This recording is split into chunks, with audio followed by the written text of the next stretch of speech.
தமிழ் நிறம் நேயர்களுக்கு அன்பு வணக்கம். மீண்டும் உங்களை சந்திப்பதில் மிகுந்த மகிழ்ச்சி. இன்றைக்கு நம்மிடையே அரசியல் விமர்சகர் டாக்டர் பொன்ராஜ் அவர்கள் நம்மோடு இணைந்திருக்கிறார். வாருங்கள் நேயர்களே, சார்ட்ட பேசலாம். வணக்கம் சார். வணக்கம் சார். அவரு இன்னொரு மிக முக்கியமான ஒரு ஸ்டேட்மெண்ட் ஒன்று சொல்லியிருக்காரு. அதிமுக அவர்கிட்ட அப்ரோச் பண்ணாங்க, துணை முதல்வர் வரையும் என்னை ஃபோர்ஸ் பண்ணாங்க அப்படின்னு சமீபத்தில் பொதுவெளியில் சொல்லியிருக்கிறார். இது எப்படி நம்ம புரிஞ்சுக்கிறீங்க? அதிமுக டைரக்டா ஃபண்ட் பண்ணிட்டு இருக்காங்க சீமானுக்கு. ஆமா, ஆல்ரெடி ஃபண்ட் பண்ணிட்டு தான் இருக்காங்க. இப்போ பிஜேபி ஃபண்ட் பண்றாங்க. சரிங்களா? துணை முதல்வருக்கு அப்ரோச் பண்றாங்கன்னா இவர் வெளிப்படையா சொல்றாரு எவ்வளவு அப்ரோச் பண்ணாங்க, இவர் எவ்வளவு வாங்கினாருன்னு வெளிப்படையா சொல்லுவாரா? எப்படி இவ்வளவு பணத்தை வச்சு மேனேஜ் பண்றாரு சொல்லுவாரா? அவரு எங்க இருந்து பணம் வருது ஏதாவது சொல்ல முடியுமா? தடை செய்யப்பட்ட விடுதலை புலிகளுடைய போட்டோவா பயன்படுத்துறாரு, தடை செய்யப்பட்ட விடுதலை புலிகளுடைய லோகோவா பயன்படுத்துறாரு. இது ரெண்டையுமே பயன்படுத்துறது மத்திய அரசு அலோவ் பண்ணுமா? யாராவது மத்திய அரசுடைய ஆசி இல்லைன்னா இவரால் பயன்படுத்த முடியுமா? அப்போ பிஜேபியினுடைய ஆசையோட தான் சீமான் செயல்படுறாருன்றது வெட்ட வெளிச்சமாக தெரியுதுல்ல. பிஜேபியை மனிதகுல எதிரின்னு சொன்னார். ஆமாம், மனிதகுல எதிரியோட தான் அண்டர் கிரவுண்ட் டீலிங் பண்ணிட்டு இருக்காரு. எப்படி நீங்கள் பிஜேபி எதிர்ப்பீங்க? இதே விஜய் விஜய்க்கும் இதே ஆஃபர் கொடுத்தாங்கிறதையும் சொல்றாரு. விஜய்க்கு அண்ணா திராவிட முன்னேற்ற கழகத்துல இருந்து 1000 கோடி ஆஃபர் பண்ணி 1000 கோடி கேட்டிருக்காரு விஜய். 1000 கோடி, 100 சீட்டும் 1000 கோடியும். அண்ணா திராவிட முன்னேற்ற கழகம் முடியாதுன்னு சொல்லிட்டாங்க. அதனாலதான் அதிமுக இவங்கிட்ட போறது தப்பு, நம்ம இங்க போயிடும் போய் இங்க மாத்தி போய் ஜாயின் பண்ணிட்டான். இது அதிகம் இல்லையா? அப்ப விஜய காலி பண்றதுக்கு ஆதவர்ஜனா இருக்காரு. அவர் சோலையை முடிக்காம விட மாட்டார். என்ன சொல்றீங்க? ஆமாங்க, ஆதவர்ஜனா ஸ்லீப்பர் செல்லு. பிஜேபியுடைய ஸ்லீப்பர் செல்லு. ஆமா, பிஜேபியுடைய ஸ்லீப்பர் செல்லு. விஜய்கிட்ட போய், ஏன்னா நீங்க எத்தனையோ பேர் உங்களுக்காக உழைச்சு ஒருத்தர் தாடி பாலாஜின்னு ஒருத்தர் இருக்காருல்ல, நெஞ்சில பச்சை ஊத்துனாருல்ல, அந்த தாடி பாலாஜிக்கு ஏதாவது ஒரு பொறுப்பு கொடுத்தீங்களா? இல்லை. அவரும் சினிமா செலிபிரிட்டி தானே, பொறுப்பு கொடுத்தீங்களா? ஆதவர்ஜனாவுக்கு எப்படி கொடுத்தீங்க? சுரண்டல் லாட்டரி பணம் அவர்கிட்ட வருது. அப்ப அவரதான் குடும்பத்துல இருந்தே ஒதுக்கி வச்சுட்டாங்க. அது வெளிப்படையா சொல்றாங்க. உள்ள என்ன நடக்குன்னு உங்களுக்கு என்ன எனக்கு என்ன தெரியும்? வெளிப்படையா இப்பதானே தெரியுது. வெளிப்படையா சொல்லிக்குவாங்க, நாங்க டிஸ்ஓன் பண்ணிக்குவாங்க. அப்புறம் எப்படி மார்டின் குடும்பத்துல இருந்து ஒருத்தர் ஒரு பையன் பிஜேபிலையும், இன்னொரு அம்மா ஐஜேகேலையும், மருமை திமுகலையும் விசிகேலையும் தாவகலையும் போய் சேர முடியும்? ஏன்னா அங்கங்க ஆள் வைப்பாங்க. ஒரு அரசியல் கட்சியில் ஒரு குடும்பத்தை சேர்ந்தவங்க எல்லா கட்சியிலும் இருப்பாங்க. எந்த கட்சி ஆட்சிக்கு வந்தாலும் சரி அவங்க பிசினஸை பாதுகாத்துக்கணும். அப்ப சுரண்டல் லாட்டரி மூலமா வரக்கூடிய அந்த பணத்திற்காகத்தானே நீங்க ஆதவர்ஜனா வச்சிருக்கீங்க. வேற எதுக்காக இருக்கா? ஜானகிசாமி இருக்காப்புல, அப்புறம் இதுக்கு ஆதவர்ஜனா. ஜானகிசாமி இருக்கும்போது அப்புறம் இதுக்கு பிரசாந்த் கிஷோருக்கு யார் பணம் கொடுக்க போறது?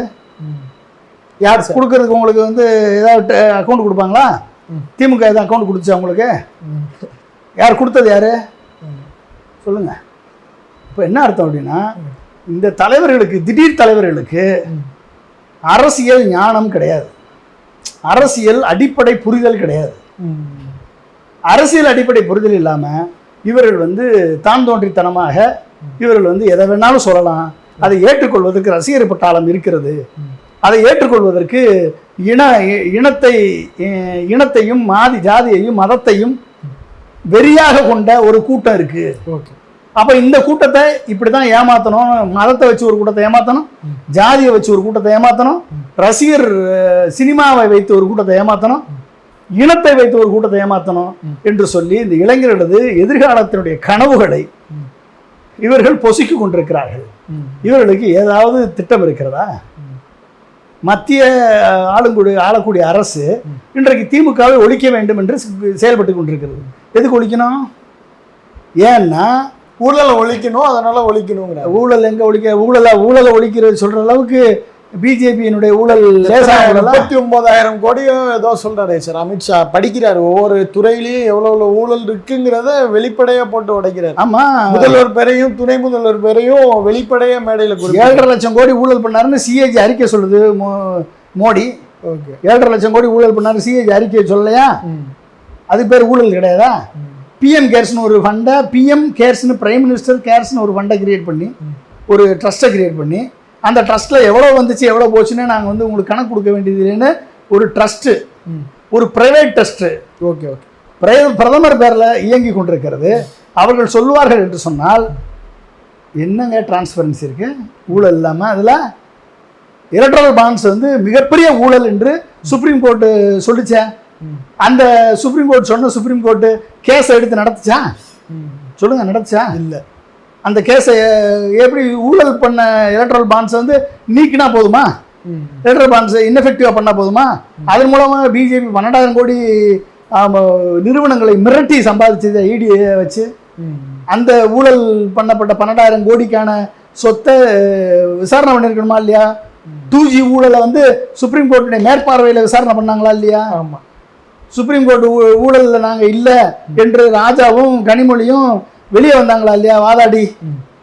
அது மாதிரி ஏதாவது ஒரு என்கொயரி நடந்ததா? சுப்ரீம் கோர்ட் நடக்க வைக்கப்பட்டதா? சொல்லுங்கள். இவர்கள் வந்து ஊழலை பற்றி பேசலாமா? இவர்கள் வந்து ஊழலை பற்றி பேசலாமா? ஒட்டுமொத்தமாக உத்தரப்பிரதேசம் தானே அதிகமான சாராய வருமானத்தை நம்பி ஆளக்கூடிய அரசாக இருக்குது. சொல்லுங்கள். உத்தரப்பிரதேசம் தானே புல்டோசர் அரசு, உத்தரப்பிரதேசம் தானே என்கவுண்டர் அரசு. அதே ஆட்சி முறை தமிழகத்தில் வரணுமா? புல்டோசர் அரசு. உத்தரப்பிரதேசம் மாதிரி தமிழகம் சீரியலினுமா? சொல்லுங்கள். அப்போ இது எல்லாம் இவங்க வந்து ஊழல் என்ற ஒரு காரணத்தை காண்பித்து ஊழல் இருக்குங்க, ஊழலை குறைக்கணும், ஊழலை ரெடியூஸ் பண்ணணும், டிரான்ஸ்பரண்ட் கவர்னன்ஸ் வரணும். இதுக்கு வந்து மக்களுடைய ஒத்துழைப்பு இருந்தால் தான். ஓகே. மக்கள் வந்து என்றைக்கு ஊழலற்றவர்களுக்கு ஆதரவு கொடுக்குறாங்களோ, பணம் வாங்காமல் ஓட்டு போடுறாங்களோ, அன்னைக்கு தான் ஊழலை பற்றி மக்கள் வந்து விழிப்புணர்வோடு இருக்காங்கன்னு அர்த்தம். ஊழலை தாண்டி மக்களுக்கு என்ன பயம் இருக்குது அப்படின்னா, நம்ம நிம்மதியாக இருக்கணும், நம்மளுக்கு வாழ்வாதாரத்தில் யாரும் டிஸ்டர்ப் பண்ணக்கூடாது, நம்மளுடைய வருமானத்தை வந்து பாதிக்காமல் செயல்படணும். அப்போ எக்ஸ்ட்ராக்டிவ் பாலிசிஸ், அதாவது சுரண்டல் பாலிசியை நம்ம உழைக்கிற உழைப்பெல்லாம் ஜிஎஸ்டி, இன்கம் டேக்ஸு, இப்படி வரி வரி வரி வரி என்று போட்டு சுரண்டிட்டு போகிறது. ஓகே. இப்படிப்பட்ட நிலை வரக்கூடாது. நம்மளுடைய சொத்து வாங்கினா அந்த சொத்து பாதுகாப்பாக இருக்கணும். நம்ம குழந்தைகளுக்கு ஒரு சட்ட பாதுகாப்பு வேணும். நம்ம குழந்தைகளுக்கு படிப்பதற்கேற்ற ஒரு சூழல் வேணும். நம்ம குழந்தைகள் வந்து நல்ல வேலை பார்த்து சம்பாதிக்கக்கூடிய ஒரு சூழல் ஏற்படணும். இது தானே நினைப்பாங்க பெற்றோர்கள். இதை உறுதிப்படக்கூடிய அரசுக்கு தான் நம்ம மக்கள் வாக்களிப்பாங்க. இதை ஜாதி மத வேறுபாடு இல்லாமல் அனைவரையும் அரவணைத்து செல்லக்கூடிய தலைவனைத்தானே மக்கள் தேர்ந்தெடுப்பாங்க. நீ ஆரம்பிக்கும் போதே ஜாதியை வச்சு ஆரம்பிக்கிற, நீ ஆரம்பிக்கும் போதே மதத்தை வச்சு ஆரம்பிக்கிற, நீ ஆரம்பிக்கும் போதே வந்து கிறிஸ்தவ முஸ்லீம் வாக்குகளை குறிவைத்து ஆரம்பிக்கிற, நீ ஆரம்பிக்கும் போதே வந்து இளைஞர்களது வாக்குகளை திசை திருப்ப ஆரம்பிக்கிற. அப்படின்னா எப்படி மக்கள் வந்து இது கூட தெரியாமல் இருக்கான தமிழ்நாட்டு மக்கள் எப்படி தெரியாமல் இருப்பாங்க? அப்போ இதை கூட புரியாமல் இருக்கக்கூடிய விடலைகள் வேணால் அப்படி போகலாம். ஓகே. அரசியல் தெளிவில்லாத விடலைகள் ஆல்வேஸ் ஒரு 20% இருப்பாங்க. ஓகே. அந்த 20% வந்து இங்கே மாதிரி அங்கே மாதிரி அங்கே மாதிரி கொஞ்சம் கொஞ்சம் போகும். ஆனால் அரசியல் ஞானம் பெற்றவர்கள், அரசியல் விழிப்புணர்வு பெற்ற இளைஞர்கள், அரசியல் விழிப்புணர்வு பெற்ற பெண்கள், அரசியல் விழிப்புணர்வு பெற்ற பெரியவர்கள் கண்டிப்பாக ஒரு நல்ல முடிவை தான் எடுப்பார்கள். ஓகே. அப்படிப்பட்ட வழி இன்னைக்கு பிஜேபி வந்து ஒட்டுமொத்த இந்தியாவிற்கும் இந்தியாவை கபலீகரம் செய்து இந்தியாவில் சட்டத்தின் ஆட்சியை நிலைநிறுத்தாமல் சட்டவிரோதமாக செயல்படுகிறார் என்று சுப்ரீம் கோர்ட்டே மண்டையில் கூட்டுற அளவுக்கு இன்னைக்கு மத்திய அரசுடைய ஆட்சி நடந்து கொண்டிருக்கிறது. அப்போ அந்த ஆட்சியை, ஒற்றைய ஆட்சியை தூக்கி எறிவதற்கு இன்னைக்கு ஒரே ஒரு உரிமை குரல் தான் தமிழகத்திலிருந்து ஒழிக்கிறது. அது திமுகவுக்கு உரிமை குரல். அதையும் முடிச்சிடணும். திமுகவின் உரிமை குரல் முடிச்சாச்சு அப்படின்னா தமிழகமும் இவர்களை போல, ஆந்திர பிரதேச சந்திரபாபு நாயுடுவை போல, இல்லை வந்து நவீன் பட்நாயக் பிஜேபிக்கு ஜால்ரா போட்டுக்கிட்டே இருந்தார். கடைசியில் நவீன் பட்நாயக் சொட்டு மொத்தமாக சொல்ல முடிச்சாங்களா? 4 முறை முதலமைச்சராக இருந்தவர் மொத்தமாக இன்னைக்கு ஒட்டுமொத்தமாக காலி பண்ணி இன்னைக்கு அங்கே பிஜேபி ஆட்சிக்கு வந்து விட்டதா? அப்போ யாரெல்லாம் பிஜேபிக்கு ஆதரவாக இருக்கிறார்களோ, யாரெல்லாம் பிஜேபியினுடன் கூட்டணி வைக்கிறார்களோ, யாரெல்லாம் பிஜேபியினுடைய கூட்டணி அரசை அமைக்கிறார்களோ, யாரெல்லாம் வீட்டினுடைய கூட்டணி கட்சியாக இருக்கிறார்களோ அத்தனை பேரையும் விழுங்கி கபலீகரம் செய்யக்கூடிய தன்மை பெற்றது தான் வட இந்திய கட்சியான பிஜேபி, வலதுசாரி கட்சியான பிஜேபி. நாக்பூர் கட்சியான பிஜேபி. அப்போ அந்த கட்சியை தமிழகத்திலே நுழைவதற்கு அண்ணா திராவிட முன்னேற்ற கழகம் பயன்பட்டால் அண்ணா திராவிட முன்னேற்ற கழகமும் அழித்தொழிக்கப்படும், பிஜேபி இங்கு வளரும். அதை எதிர்க்கக்கூடிய ஒரே சக்தியாக இன்னைக்கு இருப்பது திமுக என்ற ஒரு கட்சி தான். திமுக மேலே எனக்கு 1008 விமர்சனம் இருக்கு. ஆனால் இன்னைக்கு வேற வழியே இல்லை, திமுகவை விட்டால் பிஜேபி எதிர்ப்பதற்கு வேற வழியே இல்லை என்ற நிலை இன்னைக்கு இருக்கு.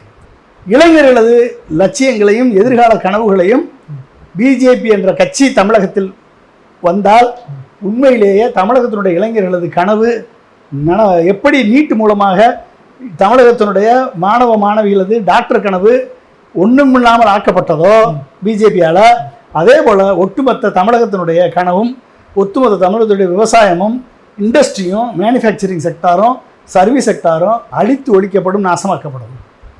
இதிலிருந்து காப்பதற்கு வேற வழியே இல்லாமல் நம்ம திமுகவை ஆதரிக்க வேண்டிய சூழல் ஏற்பட்டிருக்கு. கண்டிப்பாக. ஆனால் ஆதவ அர்ஜுன் என்ன சொல்கிறாரு, திமுகவை ரீப்ளேஸ் பண்ணுறதுக்கு விஜயால் மட்டும்தான் முடியும் அப்படின்னு சொல்கிறாரு. விஜய் வந்து எப்படி ரீப்ளேஸ்மெண்ட் பண்ணுவார்னா, அவருக்கு வந்து மக்கள்கிட்ட ஓட்டு இருக்குது, டிசம்பருக்குள்ளே பாருங்கள் என்னென்ன நடக்கும்னு உங்களால் கற்பனையே பண்ண முடியாது, அப்படி ஒரு மாசை நாங்கள் கிரியேட் பண்ண போகிறோம்னு சொல்கிறாரு. பாவம் என்ன பண்ணுறது, சில பேருக்கு நைட்டில் கனவு வரும், பகலில் வந்து ஏர்லி மார்னிங்கில் பயங்கரமான கனவுலாம் வரும். இப்போ கனவு வர்றதெல்லாம் வந்து நம்ம தப்புன்னு சொல்லக்கூடாது. கனவு காண்பது அவர்களது உரிமை. 50 வருஷம் தூங்கிட்டு இருந்துட்டு 30 வருஷம் சினிமாவில் இருந்துட்டு எந்த விதமான ஒரு சினிமா மூலமாக இளைஞர்களுக்கும் மாணவ மாணவிகளுக்கும் நல்ல கருத்துக்களை விதைக்காம, ஓகே, ஆபாசத்தையும் வன்முறையையும் போதை கலாச்சாரத்தையும் விதைத்த விஜய் இன்னைக்கு திடீர்னு வந்து ஞானோதயம் பெற்று தமிழகத்தினுடைய முக்கியமான பிரச்சனைகளுக்கெல்லாம் இவர் ஒரே நாளில் தீர்வு கொடுத்துருவார் என்று நம்பி, ஓகே, இவர் வந்து ஊரில் போய் ஊர்வலம் போயிட்டு வந்துட்டார்னா, நடைபயணம் போயிட்டு வந்துட்டார்னா ஒட்டுமொத்தமாக மாறிடும் என்று நம்பிக்கையுடன் கற்பனையோடு பேனாவை வைத்து எழுதுகிறாரா என்னன்னு தெரியாது, எழுதி கொண்டிருக்கக்கூடிய ஒரு நபர். அந்த பேனா எல்லா இன்டர்வியூலையும் அந்த பேனா இருக்கு சார். என்ன அதெல்லாம் ஒரு இதானாங்க, பெர்செப்ஷன் கிரியேஷன் தானே, அது ஒரு பெர்செப்ஷன் கிரியேஷன். ஆனால் அந்த பேனா திறந்தே இல்லை சார், மூடி தான் இருக்கு. சரி, எத்தனை கட்டுரை எழுதினாருன்னு தெரியல, எத்தனை கட்டுரை எழுதிட்டாரு, எத்தனை கட்டுரை வந்து சமர்ப்பித்தாருன்னு தெரியல. அப்போ இந்த மாதிரி வந்து கிளம்பி, அதாவதுங்க ப்ராப்ளம் என்னன்னா, ஒரு தலைவன் என்றால் அந்த தலைவனுக்கு அரசியல் ஞானம் முதல்ல இருக்கு, தலைவனுக்கே இருக்கணும். முதல்ல தலைவனாக வரக்கூடியவர்களுக்கு அந்த அரசியல் டிசிஷன் எடுக்கணும். இந்த மாதிரி பேனாவை கையில் வச்சுக்கிட்டு பந்தா பண்ணிட்டு இருக்கக்கூடிய பேர்வழிகள், சுரண்டல் லாட்டரியை வச்சுக்கிட்டு அதன் மூலமாக அரசியலில் வந்து ஆட்சியப்படுத்திடலாம் என்று நம்பக்கூடிய பேர்வழிகள், வியூக வகுப்பாளர்கள் எழுதி கொடுப்பதை வந்து அறிக்கையாக விடக்கூடிய தலைவர்கள் எல்லாம், இவர்களெல்லாம் நம்பி ஒரு இளைஞன் வாக்களித்தான் அப்படின்னா கண்டிப்பாக அவனுடைய அடுத்த 10 ஆண்டுகளுக்கான எதிர்காலத்தை தொலைக்கிறான் என்ற அர்த்தம். கண்டிப்பாக சார். ஏற்கனவே வந்து சீமான் அவர்களை நம்பி, சீமான் சொன்ன நானும் பிரபாகரனோட இருந்தேன் என்று சொன்ன ஒரு ஃபோட்டோவை நம்பி, ஃபோட்டோஷாப் பண்ணப்பட்ட ஃபோட்டோவை நம்பி 15 ஆண்டுகள் தொலைச்சிட்டான். 30 லட்சம் பேர் தொலைச்சிட்டான் வாழ்க்கையை. எவ்வளவு பேர்? 30 லட்சம் பேர் வாழ்க்கையை தொலைச்சிட்டான். திரும்பி வருமா? ஆமக்கரி பிரபாகரனை வந்து மிகப்பெரிய ஒரு வீரன் என்று நம்மலாம், என் மகனுக்கெல்லாம் பிரபாகரன் பேர் வச்சுருக்கேன் நான். ஏன்னா அந்தளவுக்கு ஒரு வீரனாக நாங்கள் அந்த காலத்தில் 1983 பிரபாகரன் வர்றதுக்கு முன்னால் குட்டிமணி ஜெகன் கண்ணை தோண்டும் போதும் நாங்கள்லாம் வந்து 83 டெய்லி காலேஜ்லேருந்து விருதுநகர் காலேஜ்லேருந்து கலெக்டரேட்டுக்கு ஊர்வலம் போயிருக்கோம், போராடி இருக்கோம். அப்போ 83 ஓகே. ஸோ இப்படியெல்லாம் நாங்கள் வந்து போராடின ஆயிரக்கணக்கான பேர் தமிழ்நாட்டில் இருக்காங்க. பிரபாகரனை ஒரு தேசிய தலைவராக ஏற்றுக்கொண்டிருக்கிறார்கள். அந்த பிரபாகரனை ஆமக்கரி மிலிட்ரி ஹோட்டல் நடத்தினார் அளவுக்கு தரம் தாழ்த்தியது யார்? சீமான் தானேங்க. பிரபாகரனை வந்து இப்போ பயிற்சி கொடுத்தார், AK 74 பயிற்சி கொடுத்தாருன்னு சொல்லி அவரை தரம் தாழ்த்தி போய் ஓலா கதைகளை சொன்னது யார்? சீமான் தானே. இதை நம்புறதுக்கு ஒரு கூட்டம் 8% கூட்டம் இருந்துச்சா இல்லையா? ஓகே. சீமான் வந்து RSS பிஜேபியுடைய கைகூலி என்று சொல்வதற்கு ரவீந்திரன் துரைசாமி ஒருத்தர் போதுமா இல்லையா? என்ன சார் ரவீந்திரன் துரைசாமி என்னைக்கும் சீமானை வந்து முன்னுக்கு சொல்லிட்டே இருக்காரா இல்லையா? ஆமாம், சொல்லிட்டே இருக்காரா இல்லையா? ரவீந்திர துரைசாமி யாரு? RSS தானே. ஓகே, மோடிக்கு தானே வேலை பார்க்குறாரு. யார் அவரை தூக்கி பிடிக்கிறாரு? அவரை ரஜினிகாந்தை கூட்டு போனது யார்? ரவீந்திர துரைசாமி தானே. ரவீந்திர துரைசாமி பக்கத்தில் வச்சுக்கிட்டு நான் பிஜேபி எதுக்குறேன்னு சீமான் சொன்னால் அது ஒன்றே போதும், சீமானுடைய ஒட்டுமொத்த கிரெடிபிலிட்டி லாஸ்ட். சார் அப்புறம் இன்னொரு பேட்டியில் மிக முக்கியமாக சொல்கிறாரு, ஒரு பக்கெட்டு கூட்டணி இல்லைன்ட்டாரு. சார் இன்னொரு ப்ரெஸ் அதே ப்ரெஸ் மீட்டில் கேட்குறாரு, கூட்டணி ஆட்சி கூட்டாட்சி வந்தால் நாங்கள் வேணால் பங்கு பெறுவோம் அப்படின்னு சொல்கிறாரு. இது என்னென்ன புரியல சார். தம்பிகளுக்கு வந்து ஏதாவது ஒரு கதையை சொன்னால் நம்பிட்டு போக வேண்டியதான்.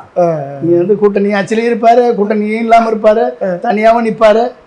அதாவது அந்த நேரத்தில் ஒரு நெரேட்டிவ், ஒரு இந்தியோட முதல்வர் ஃபேஸ் அப்படிங்கிற மாதிரிலாம் அந்த நெரேட்டிவ்லாம் செட் அது இவர் தானே செட் பண்ணுறாரு. ரவீந்திர துரைசாமி தானே செட் பண்ணுறாரு.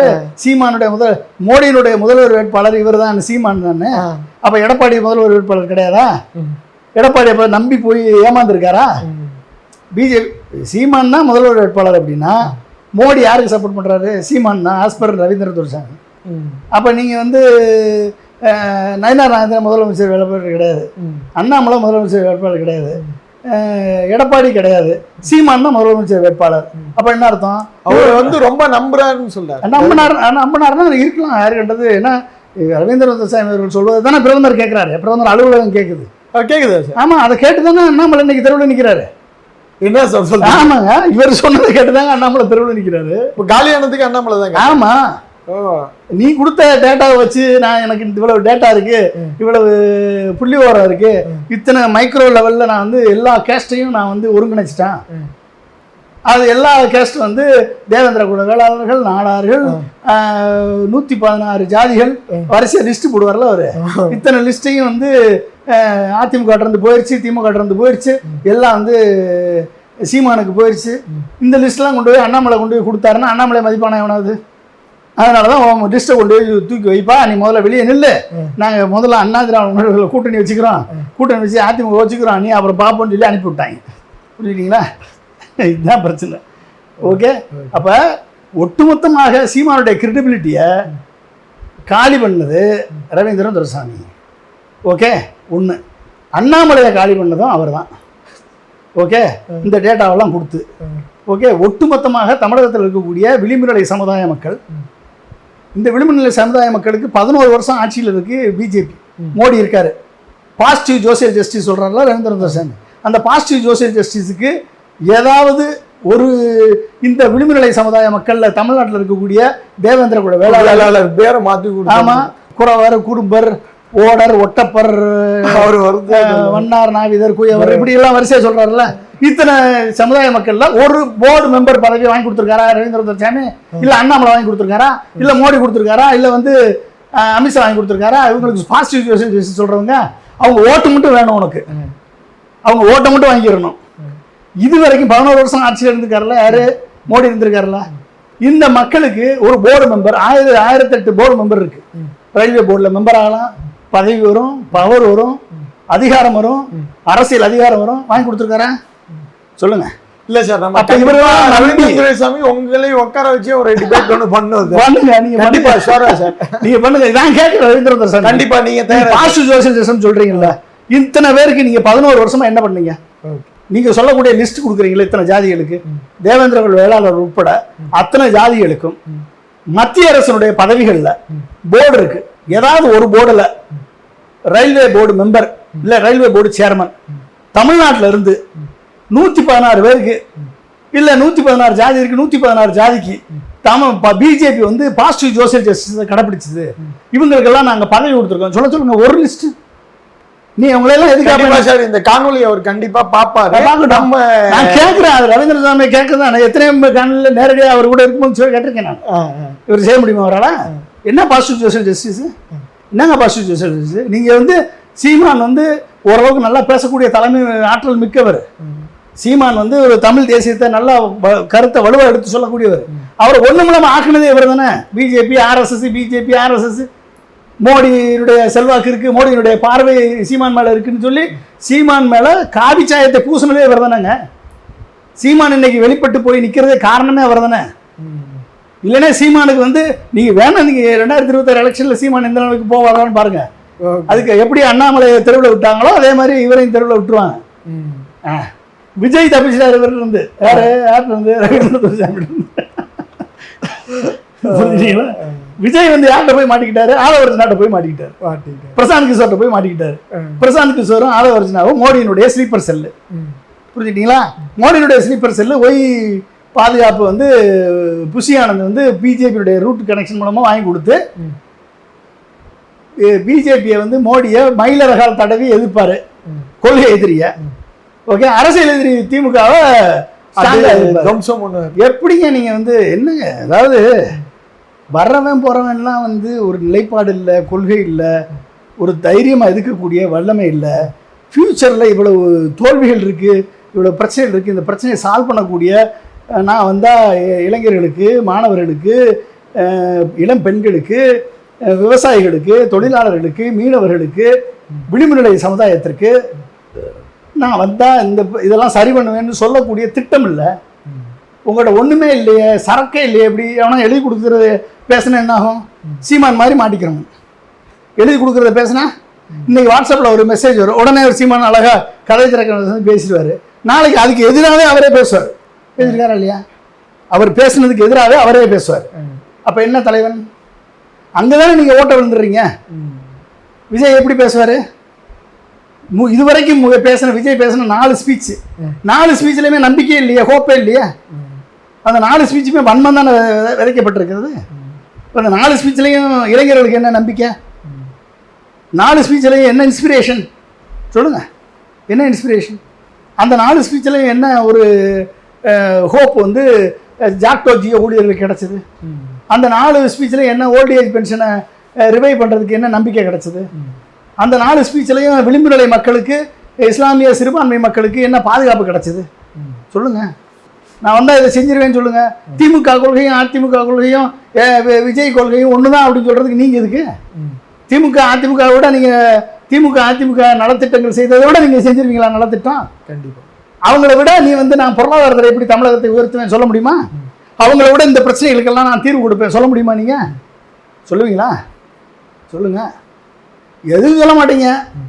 அந்த ஒன்றா நான் சீஃப் மினிஸ்டர் ஆகிடணும், சீஃப் மினிஸ்டர் ஆன பிறகு எல்லாத்தையும் பண்ணிடுவோம். என்ன சார் இது?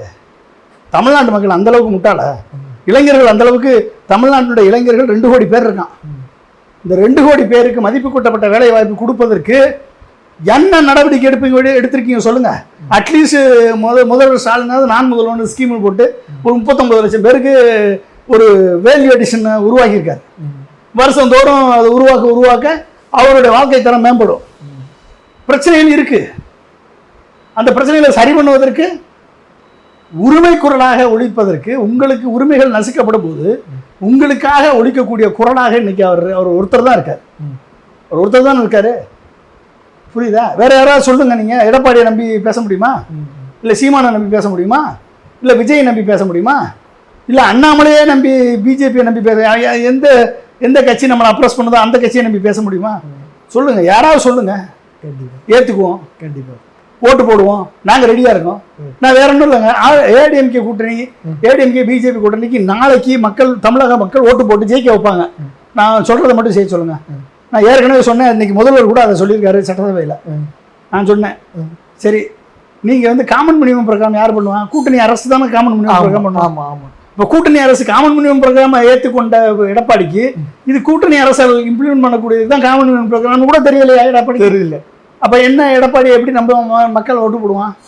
சரி அது கூட விட்டுருங்க. ஏடிஎம்கேக்கு இப்போ பெனிஃபிட் ஆஃப் டவுட்டை ஏடிஎம்கே கொடுப்போம். ஓகே. ஏடிஎம்கே மிரட்டுறீங்க என்ன? நான் வேற எடப்பாடிட்ட சொல்கிறேன். எடப்பாடி அமைச்சர்கள் எல்லாரும் நேராக அமித்ஷா போய் பார்க்கட்டும். 4 விஷயம் கேட்கட்டும். 1, நீ ஆல்ரெடி பவரில் இருக்க. ஓகே. காங்கிரஸ் வந்தா, ஆட்சிக்கு வந்தா திமுகவுடைய கோரிக்கையான நீட்டு விலக்கு தருவோம். ராகுல் காந்தி அனௌன்ஸ் பண்ணாரா இல்லையா? ஆமாம். வரல, ஆட்சிக்கு வரல, அவங்களால பண்ண முடியல, விட்டுருங்க.